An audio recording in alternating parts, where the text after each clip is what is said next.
কয়েকদিনের টানা বৃষ্টি তাতেই তলিয়ে গেছে সড়ক। হাঁটু সমান পানি পেরিয়ে স্কুলে যেতে হয় শিক্ষার্থীদের। ঘর বন্দী হয়ে পড়েছেন বাসিন্দারা। শহরের হাসপাতালগুলোতেও একই অবস্থা। বছরের পর বছর একই দুর্ভোগ, তবুও মিলছে না স্থায়ী সমাধান। কুমিল্লা থেকে পাঠানো তথ্য ছবিতে এইচ.এম. মহিউদ্দিনের desk report. এটি কোনো ছোট খাল বা শাখা নদী নয়। এই চিত্র কুমিল্লা শহরের। কয়েকদিনের টানা বৃষ্টিতে এভাবেই ডুবে গেছে শহরের সড়ক, হাসপাতাল ও স্কুল। শহরের বিসিক শিল্প এলাকা, ধর্মপুর, ছায়াবিতান ও ভিক্টোরিয়া কলেজ সংলগ্ন এলাকা এখন ভাসছে পানিতে।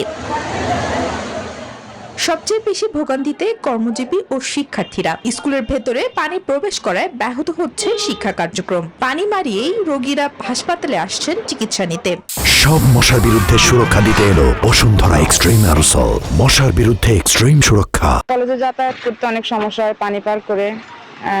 অনেক সময় দেখা যায় বেশি পানির কারণে আমরা আসতেও পারি না, অনেক ক্লাস মিস হয় আমাদের। যানবাহন থেকে চলাচলা করতে সমস্যা হয় পানির কারণে, ভাড়াও বেশি নিচ্ছে। যে বাড়িঘরগুলো করছে এগুলো মনে করেন যেন আপনাদের এই রাস্তার ভিতরে নিয়ে এসে এবং কি ড্রেনে কোনো ব্যবস্থা রাখে নাই।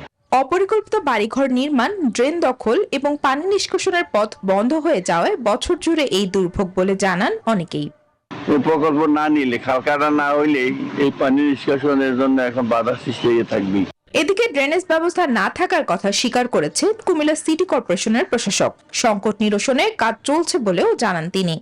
পরিকল্পিতভাবে করা হয়েছে, ড্রেনেজ ব্যবস্থা নেই, যার কারণে কিন্তু পানিগুলা নিষ্কাশনে অনেক বাধাগ্রস্ত হয়। প্রবলেমটা ওখানে। শুধু আশ্বাস নয়, কুমিল্লার এই অবস্থা নিরসনে কর্তৃপক্ষ দ্রুতই ব্যবস্থা নেবেন, এমনটাই প্রত্যাশা জনগণের। Desk report, news 24।